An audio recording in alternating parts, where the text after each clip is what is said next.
pimpin temannya. Kita bawa lagu dari Sabang sampai Merauke. Tanah airku Indonesia. Dari Sabang sampai Merauke, berjejer pulau-pulau, sambung menyambung menjadi satu, itulah Indonesia. Menjunjung tanah airku Indonesia. Hari ini siapa yang kita hadir? Hadir semua? Ya, alhamdulillah. Sebelum kita mulai proses pembelajaran, seperti biasa, kita mulai kegiatan literasi selama 15 menit, yaitu membaca buku bacaannya. Yuk silakan dibaca buku bacaannya 15 menit.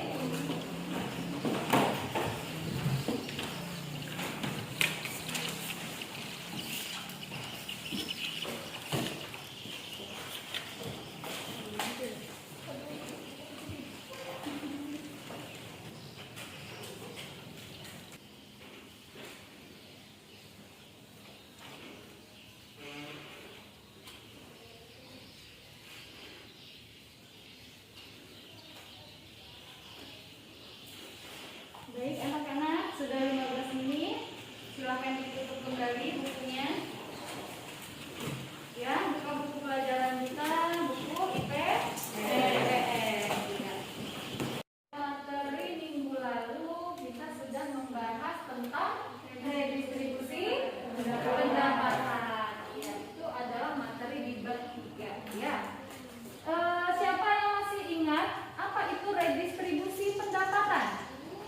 Siapa? Jaka? Nur Badriah. Yuk, coba Jaka. Apa itu redistribusi pendapatan? Silakan berdiri. Distribusi pendapatan adalah pendistribusian kembali pendapatan nasional dari kelompok kaya ke kelompok miskin, baik melalui pajak maupun pungutan yang lain. Oke, Nur Badriah? Sama? Sama? Sama? Atau beda? Beda ya. Coba Nur Badriah silakan berdiri. Apa itu redistribusi pendapatan? Redistribusi pendapatan adalah pendistribusian pendapatan kembali masyarakat kelompok kaya pada masyarakat kelompok miskin, baik berasal dari pajak maupun pungutan-pungutan lain. Oke, sama nggak kira-kira? Sama nggak? Sama ya. Oke, beri aplaus untuk Jaka dan Nur Badriah. Ya, benar ya yang disampaikan oleh mereka bahwasanya redistribusi pendapatan adalah pendistribusian pendapatan kembali masyarakat ya dari kelompok kaya kepada kelompok miskin, baik berasal dari pajak maupun dari pungutan-pungutan lainnya. Ya. Jadi di Indonesia ini pemerintah sudah memberikan redistribusi pendapatan ya. Ada beberapa praktik yang telah ada di Indonesia. Siapa yang bisa memberikan contoh praktik redistribusi pendapatan Indonesia? Ya, Devi. Pemberian subsidi, baik berupa potongan harga atau memberikan tambahan modal kepada produsen. Pemberian subsidi pupuk dari pemerintah kepada petani. Iya, tepuk tangan untuk Devi. Ya, jadi salah satu contoh praktik redistribusi pendapatan di Indonesia yaitu pemberian subsidi. Pemerintah memberikan subsidi kepada masyarakatnya. Contohnya misalnya pemberian pupuk kepada petani ya, baik dengan cara pemotongan harga ya, bisa juga untuk pemberian tambahan modal. Oke, siapa lagi yang bisa menyebutkan contoh lainnya? Ya, Aisyah? Pengenaan pajak, seperti pajak penghasilan yang biasanya dikenakan kepada seseorang yang sudah berpenghasilan. Oke, tepuk tangan untuk Aisyah. Ya, pajak penghasilan ya dikenakan bagi seseorang yang mempunyai penghasilannya dikenakan pajak ya. Yang lain, ada lagi contohnya? Oke, Nadia. Pajak kendaraan bermotor. Pajak kendaraan bermotor, oke. Yang biasanya satu paket dengan perpanjangan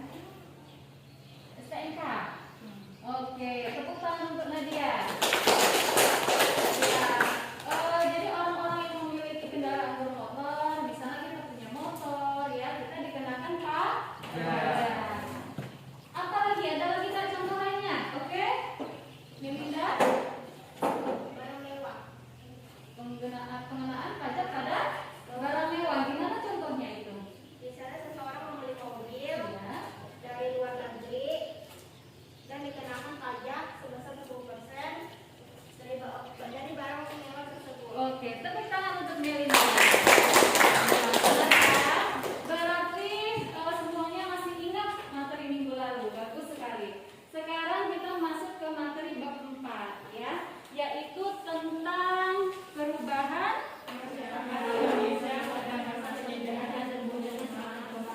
Iya. Perubahan masyarakat Indonesia pada masa penjajahan dan tumbuhnya semangat kebangsaan. Ya.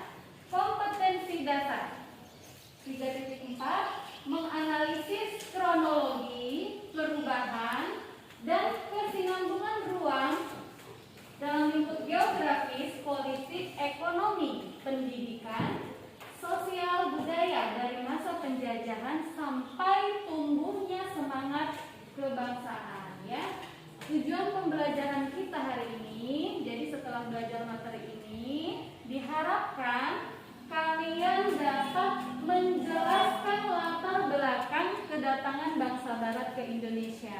Yang kedua tujuannya yaitu kalian dapat menganalisis kedatangan bangsa-bangsa Barat ke Indonesia.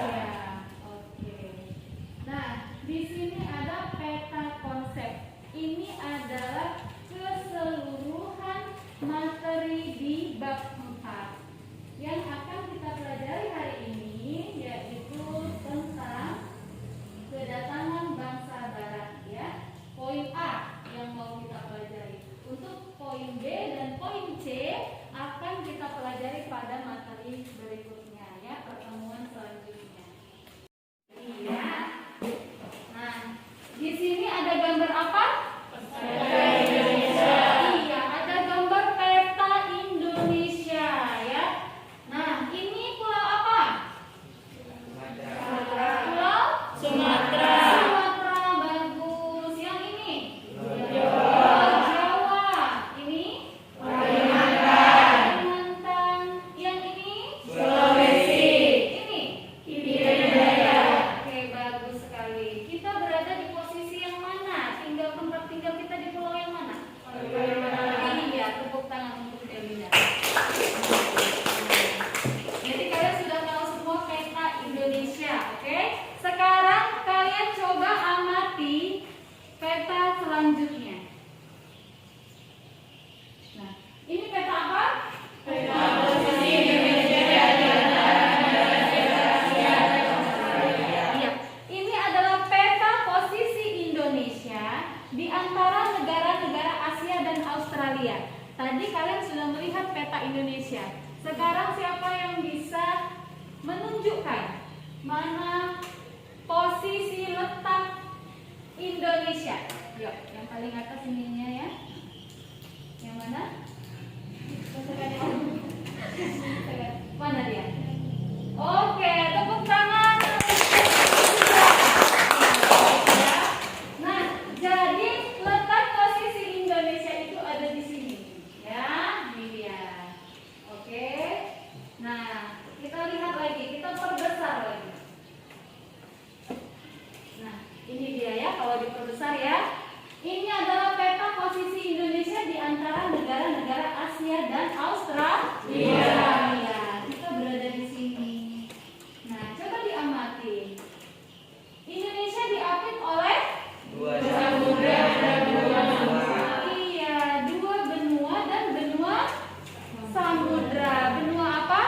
benua Asia dan benua Australia. Kemudian samudra Samudra dan Pasifik. Samudra Hindia dan Samudra Pasifik, ya. Nah, jadi kalau kita mengamati peta posisi Indonesia di antara negara-negara Asia dan Australia, kita lihat bahwa negara kita ini adalah negara yang sangat besar, ya. Wilayahnya sangat luas, kekayaan alamnya melimpah, tanahnya subur, ya kan? Nah, budaya. Nah, kondisi inilah yang menjadi daya tarik bangsa-bangsa Barat datang ke Indonesia. Ya. Nah, hubungan dagang dan interaksi budaya itu merupakan salah satu contoh hubungan Indonesia dengan bangsa-bangsa asing yang dapat menimbulkan dampak positif dan dampak negatif. Salah satu dampak negatifnya yaitu terjadinya penjajahan di masa lalu, ya. Nah, penjajahan itu telah menyebabkan berbagai perubahan ya dalam berbagai aspek. Contohnya dalam berbagai aspek geografi, sosial, budaya, dan politik.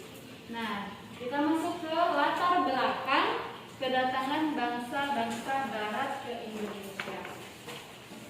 Ada 3 latar belakang kedatangan bangsa Barat ke Indonesia ya. Kita bahas dulu yang pertama ini. Daya tarik Indonesia bagi bangsa Barat. Apa sih daya tarik Indonesia ini bagi bangsa Barat? Coba kalian lihat. Di sini ada gambar rempah. Rempah-rempah itu contohnya apa? Pala, ya. Terus merica, kemiri, ketumbar, ya kan? Terus apa lagi? Bunga lawang, ya kan? Bunga lawang tahu nggak? Tahu, ya tahu. Oh nggak tahu, Jaka nggak pernah masak ya kan? Jadi Jaka nggak ngerti bunga lawang ya. Nanti kalian bisa coba searching dari internet juga boleh. Rempah-rempah itu yang termasuk itu apa aja ya? Oke? Supaya lebih paham. Nah, kenapa bangsa Barat membutuhkan rempah-rempah? Bangsa Barat ini sangat membutuhkan rempah-rempah ya. Sementara persediaan di Eropa sangat terbatas. Jadi rempah-rempah ini bagi bangsa Eropa itu dapat digunakan untuk mengawetkan makanan, ya, kemudian untuk membuat bumbu masakan dan untuk obat-obatan. Nah, jadi negara-negara tropis seperti Indonesia ini sudah jelas kaya akan rempah-rempah, ya, sumber daya alamnya salah satunya rempah-rempah. Nah, jadi bangsa Barat itu berusaha untuk memperolehnya. Ini adalah salah satu latar belakang yang menyebabkan bangsa Barat itu datang ke Indonesia. Daya tarik bangsa Indonesia itu berupa rempah-rempah sangat meminat mereka gitu, ya. Sangat membuat mereka itu ingin memperolehnya karena persediaan di sana terbatas. Oke, yang kedua motivasinya yaitu motivasi 3G. Gold, Gospel, dan Glory. God, Gospel, dan Glory ini merupakan motivasi bangsa-bangsa Barat melakukan penjelajahan samudera. Yang pertama kalian lihat di sini ada gambar apa ini? Emas. Gambar emas, ya.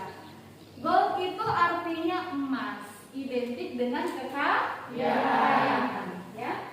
Jadi semboyan ini menggambarkan bahwa tujuan bangsa Barat ke Indonesia untuk mencari kekayaan. Ya.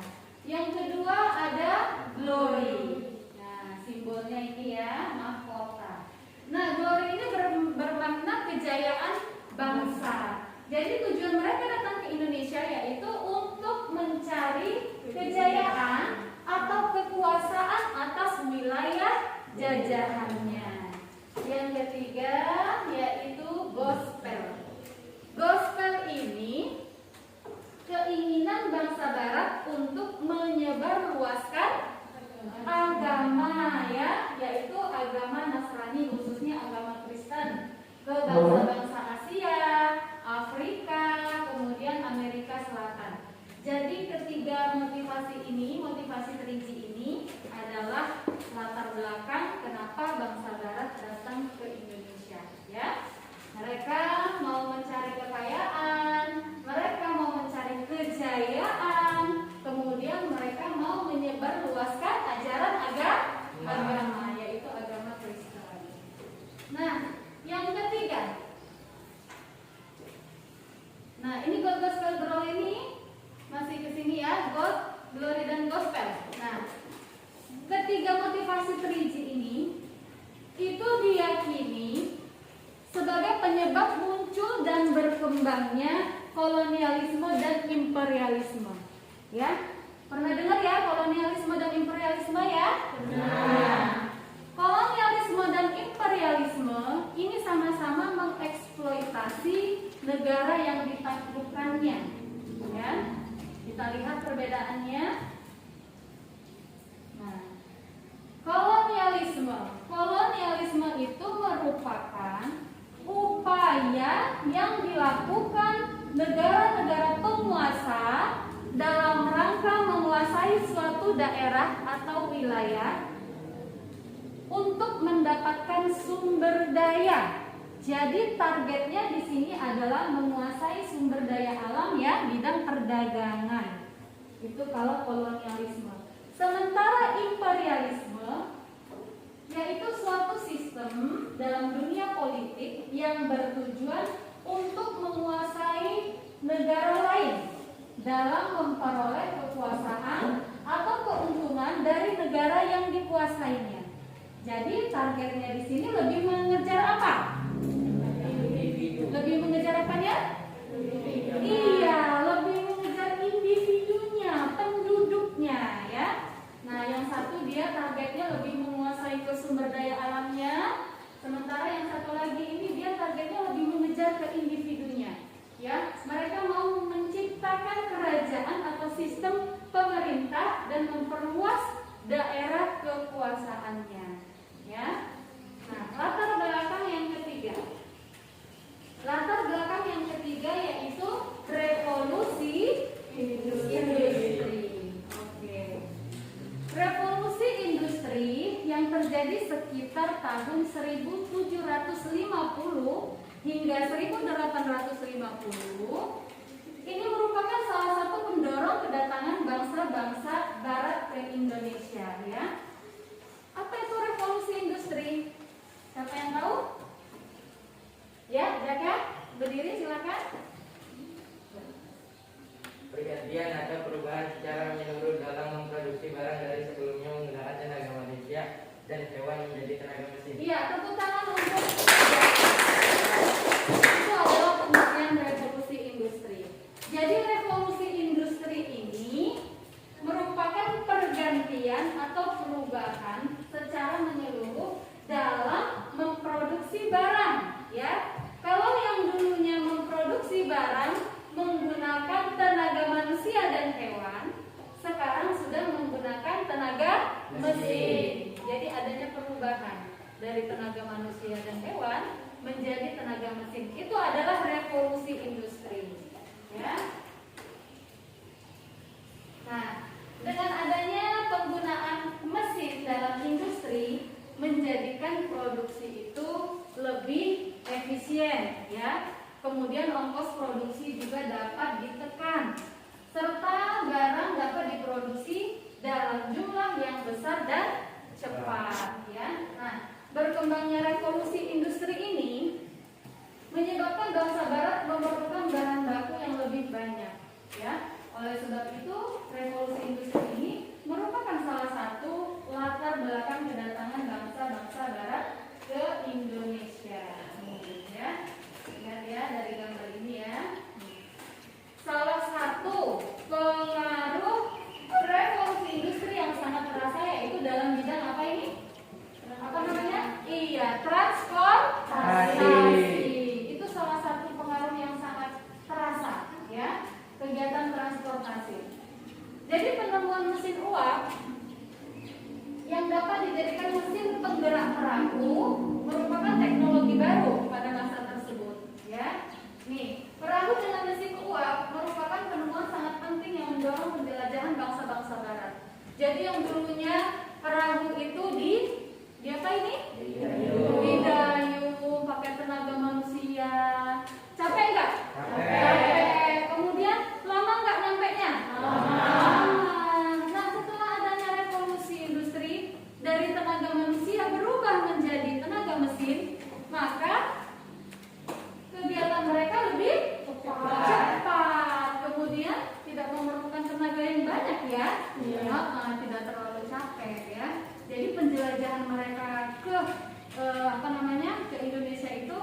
Kedatangan bangsa-bangsa barat ke Indonesia.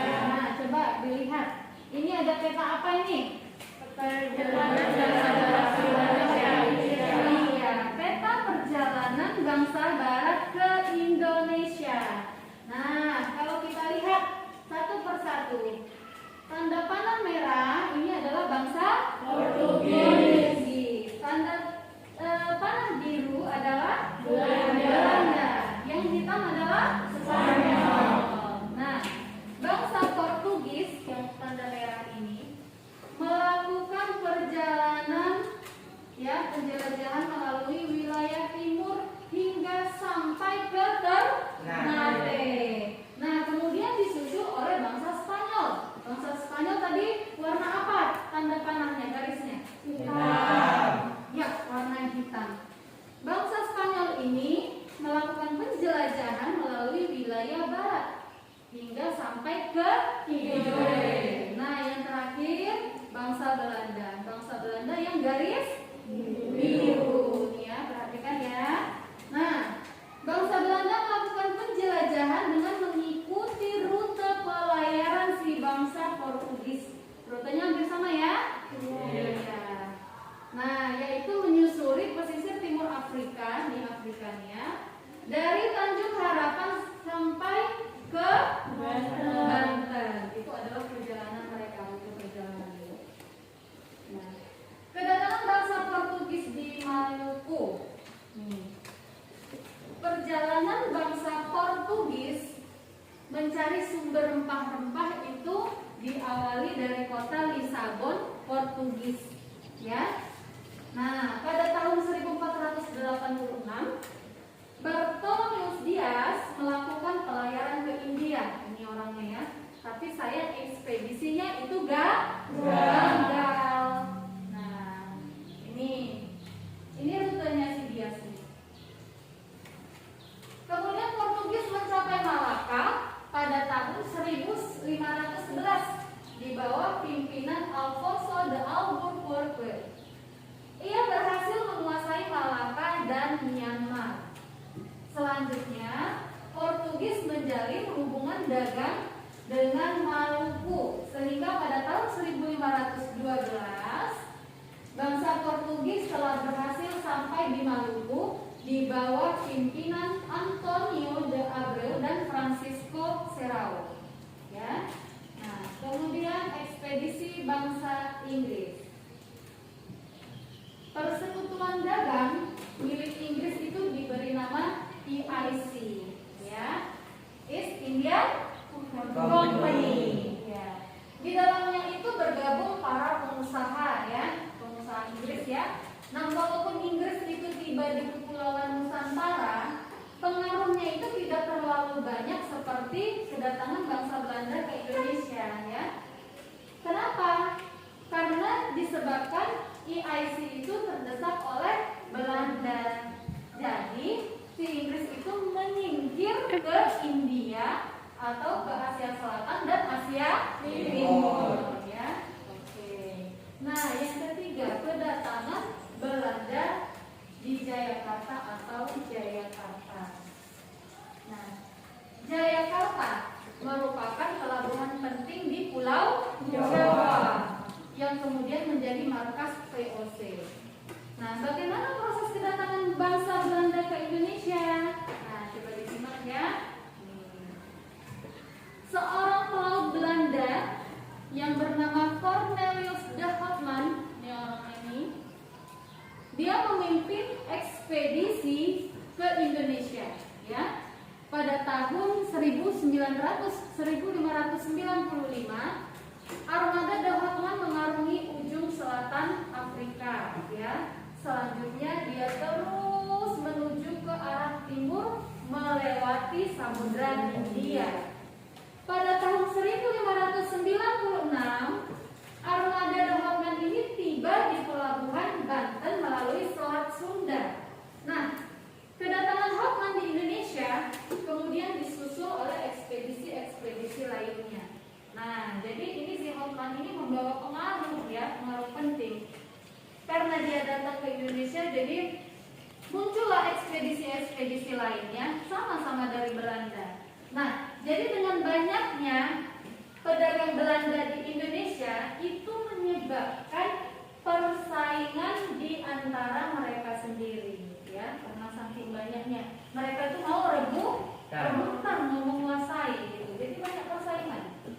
Nah, untuk mencegah persaingan yang tidak sehat, pada tahun 1602 didirikanlah VOC atau Perserikatan Maskapai Hindia Timur.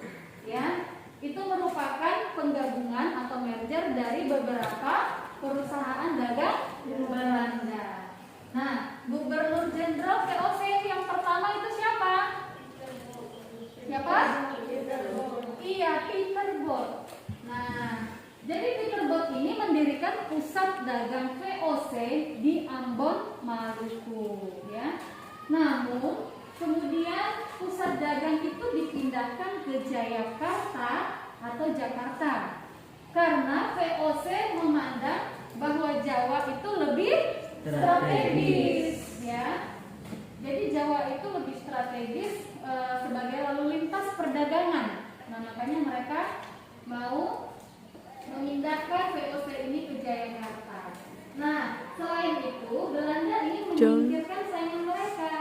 Saingan mereka yaitu siapa? Portugis. Jadi itu tujuan mereka ya, memindahkan VOC ke Jayakarta.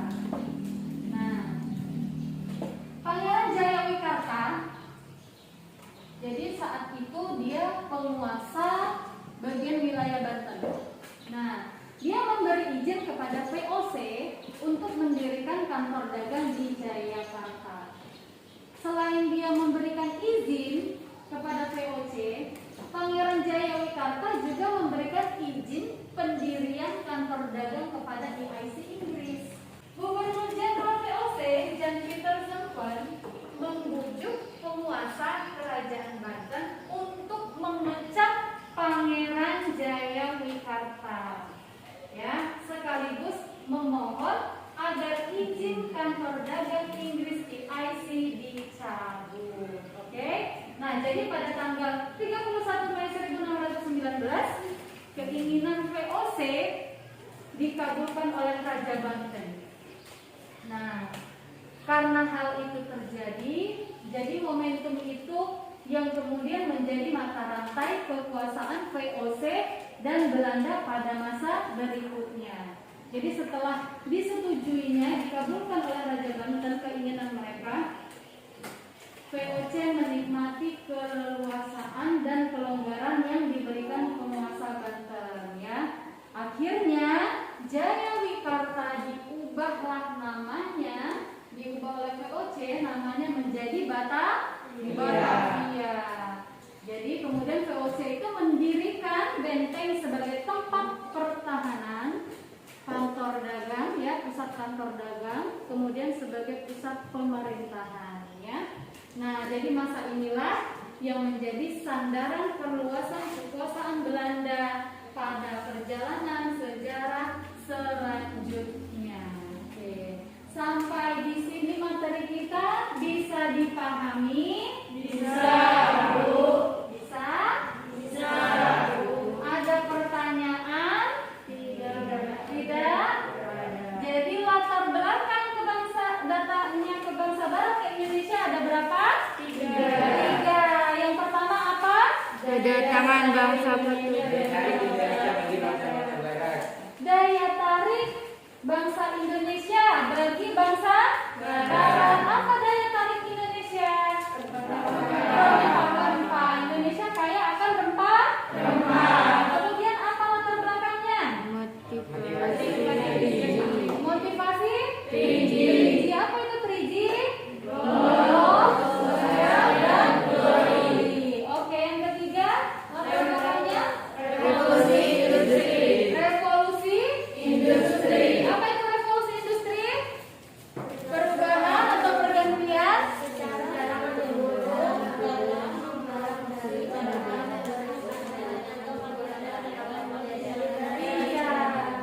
perubahan secara menyeluruh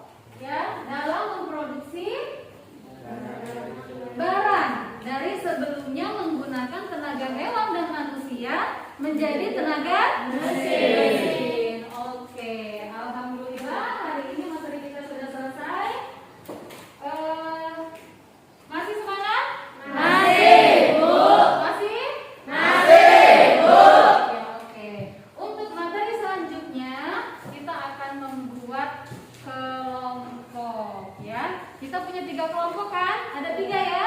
Iya. Sudah ada kelompoknya ya? Jadi minggu depan Ibu akan memberikan langkah-langkah kegiatan. Ibu kasih tahu dulu gambarannya. Kita akan membuat poster kedatangan bangsa Barat ke Indonesia ya. Ada 3 kelompok nanti.